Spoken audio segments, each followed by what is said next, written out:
welcome back. I missed you.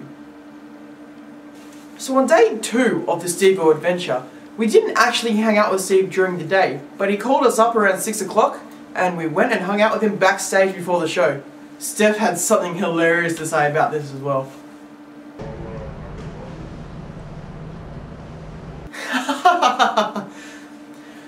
So here's a bit of backstory for you guys. A few months ago, Steph got this picture tattooed on her back.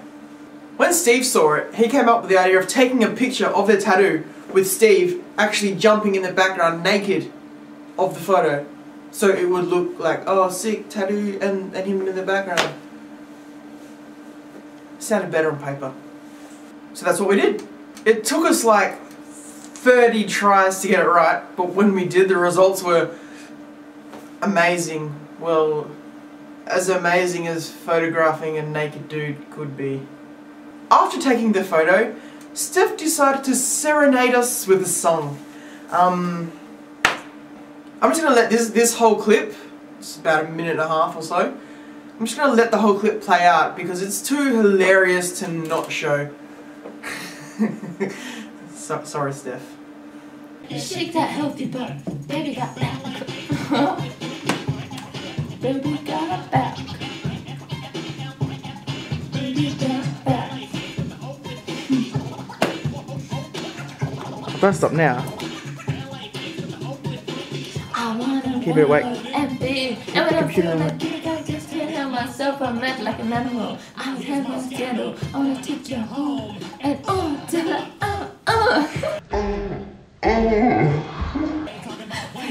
Cause I'm not going to meet for toys.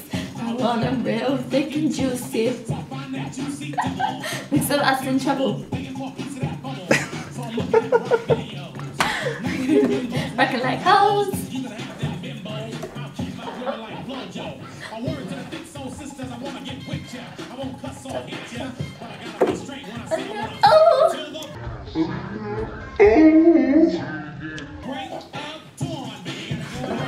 I don't know the words anymore. Steve then went and performed his show, and I gotta say, it was effing hilarious.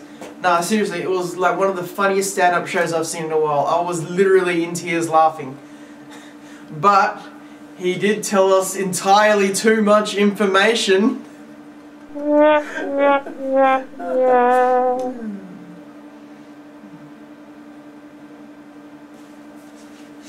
After every one of his stand-up shows, Steve likes to take a photo with every single one of his audience members. So after that, we went backstage and began to upload every single one of them. There was like 700 photos, there was over a gigabyte, and he was uploading them on a pissy-ass wireless connection. So to pass the time, I worked up the courage to ask Steve if I could have an interview with him. Alright, what are we doing here?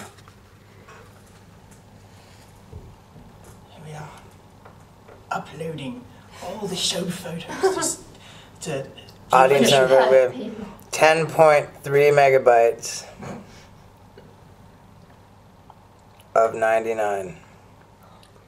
Shit. So we've got a little bit of time as we sit backstage, downloading every audience member photo as promised.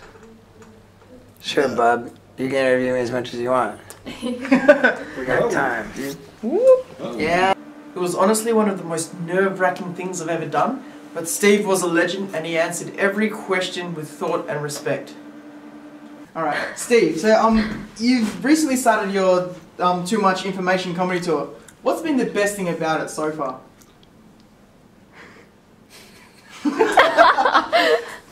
After the interview, we pretty much just hung out. Steve kicked the hacky sack for a bit, but yeah, we pretty much went home because Steph and I were heading to Sydney to see Steve's Sydney show the very next day. Unfortunately, on the plane ride there, I was stuck sitting next to a baby who kept wanting to play with me. He would like touch me like, and the mum would look at me like, oh, isn't it cute? No, it's not cute. I hate babies. Why do people take babies on planes? Babies don't need vacations. Why does baby need a holiday? What does he need a holiday from? What, from shitting his pants and crying? Oh, I wish I could have a holiday from shitting my pants and crying. Ugh, I hate babies. So when I was in Sydney, I met up with a few more hardcore Steve-O fans, and we went out and had a really nice vegan lunch with Steve. It was really delicious. I didn't actually eat because I'd already eaten because the lunch was at 2. But no, it was nice. Just play the clip. We're at the Steve-O board dinner. No, it's the fucked up already. Oh!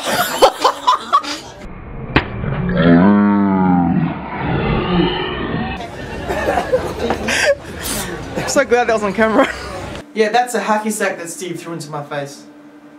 Like, really. It's because he loves me the most. We're at a Steve-O board lunch. With me we have Sally, also known as Chucky B. Ryan, who's also known as Wild Boys. Yeah, dude. We have Ryan's brother. What's your name? What? Dane. Dane. Who's also known as Ryan's brother. Who's also known as Ryan's brother. And some other douchebag that came and joined us. Calls himself Steven. Hello, friend. More backstory. In Perth, I said what I thought was a hilarious joke. Yes, friend. That's what he says, right? You see, it's actually quite funny because, like, his catchphrase is like, "Yeah, dude, I'm Steve-O." So, like, you know, it's funny because, like, I say, like, you know, I was like, "Oh, your catchphrase is, yes, friend, I'm Steven," because it's, like, you know, like, oh, yes, it's not, it's really not funny, is it? Huh. But me being me, I wasn't one to let that joke go. I said it again a few more times when I was there.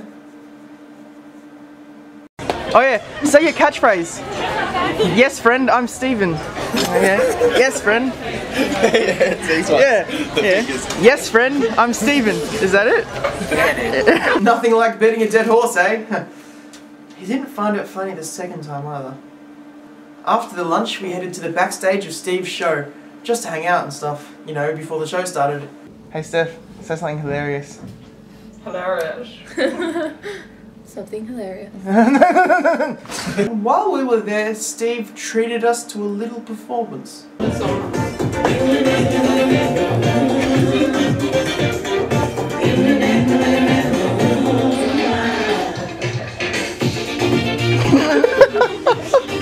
Yeah, I'll play another hit. If you don't love this one. Okay, get ready.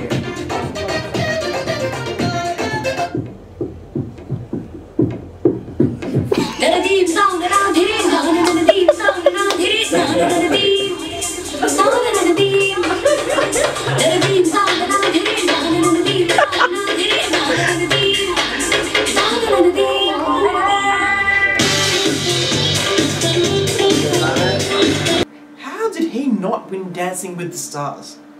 After the show, which was just as funny the second time, we headed backstage and just hung out, waiting for Steve to finish taking photos with every single member of the audience. While we were back there, we were lucky enough to meet one of Steve's doppelgangers. Some Indian guy claiming that he was Steve-O. He came backstage and he was like, "Hey guys, thanks for seeing my show and stuff." I didn't get him on film the first time, but then he came back, so I did get that on film. Hey Maddie, Maddie, come here. My bodyguard's here. Maddie, my bodyguard. Come here, Maddie, come here. Come here, Maddie. Come here, Maddie. Come and say hello to my friends. Look at the size of him, mate. He's a big boy. We're gonna go. Hey, we're gonna go. He's getting like technical. Love of a celebrity, eh? I love you all. Hey, listen, this is all of you. All right. Go miss you, Steve-O. Thanks, brother. See you, Steve-O. I'm so glad he came. I'm so glad he came back. I'm so glad. Now lock the door. I'm so happy he came back. You got it on video? Yeah. Oh. You had fun with Steve-O. Yeah, I'm gonna. That was Steve-O. That was. Oh my god, that was Steve-O. Oh my god. He's famous. Oh, what a dick.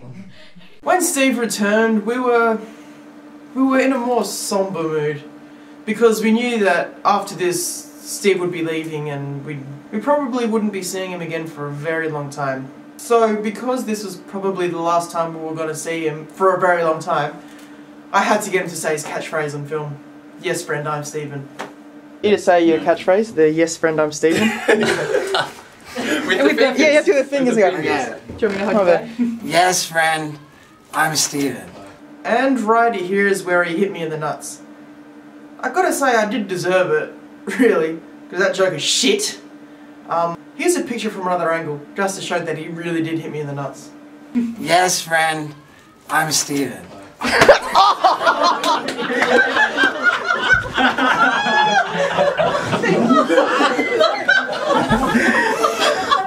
Sorry.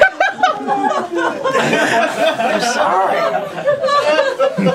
Why you gotta be so douchey all the time? Moment ever.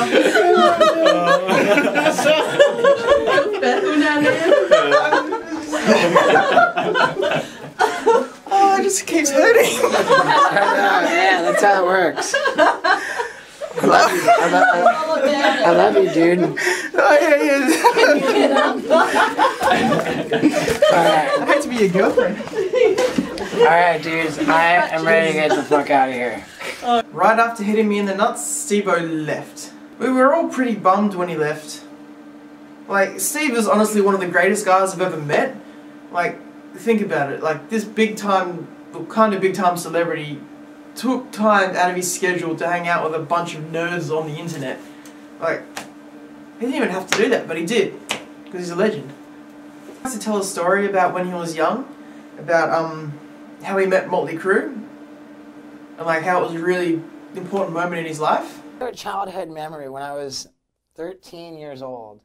I was a major fan of the band Motley Crue, and they came to my town. I lived in Toronto at the time. They came to Toronto and they had a concert at Maple Leaf Gardens, and I was like, the concert's tomorrow, and they're here now, so that means they're in a hotel, and and I'm gonna find them.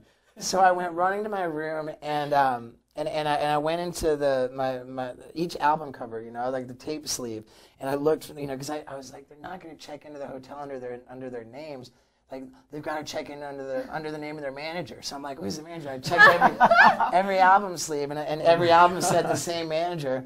So I was like, the manager's Doc McGee. So I opened the yellow pages to hotel, and I called every single hotel in the metropolitan area of Toronto, asking for a room by the name of Doc McGee. Oh my God. And hours into it, I got put through, and this guy answered the phone. I said, hello, is that Doc McGee? He said, no, this is his brother Scott. And I was like, is it Motley Crue? Oh and, my God. And he said, yeah. I told him what I did. He said that, you called every hotel in the yellow pages? That's awesome. He says, how would you like it if I put your name on the list for backstage passes? And here I can show you my pictures with Tommy Lee and Nikki Sixx. I feel that this was my own personal meeting Motley Crue moment. Like, being around Steve, like, meeting him, it gave me the feeling that I can do anything. I can achieve anything as long as I set my mind to it. Like, he even gave me some really important advice, which, you know, not many people... You know, he barely even knew me, but he gave me this advice, and it was... Regardless of what it is you want to do, don't talk about it, just fucking do it, man. Like, whatever you want to be an entertainer, great, be an entertainer, start now, go. You know? And entertain. You know? And, like, instead of telling people about it, like, come up with something to show for it, you know? Like start making footage and show it, like, hey, how do you like this? Right. You know, and figure out a way to do it that other people can't replicate with ease, you know? Like, because it's really easy to get your ideas stolen. So, I don't know. Yeah, just get off your ass and make it happen. This is my advice for anybody in any venture. I honestly believe that I can achieve anything I want thanks to him. I just want to thank him because honestly it was an incredible experience. The Steve-O adventure is probably one of the best times of my life. So I got to meet and hang out with a great bunch of people. Meet like someone like an idol of mine, like who I respect. It's just I felt honoured to be able to know him as Steve and not Steve-O, and like I consider him my friend now, and I think he considers me a friend of his now. So, that's it for my Steve-O adventure. Click here. Wrong side, dickhead. Click here to see part 1. Click here to see the skate video. Click here to see the interview, and click here to subscribe. You gotta subscribe because Steve-O wants you to subscribe. He told me personally, well, he didn't really, but I can tell that he would have liked you to. Because it'll be cool. Just subscribe. Just do it. Just do it.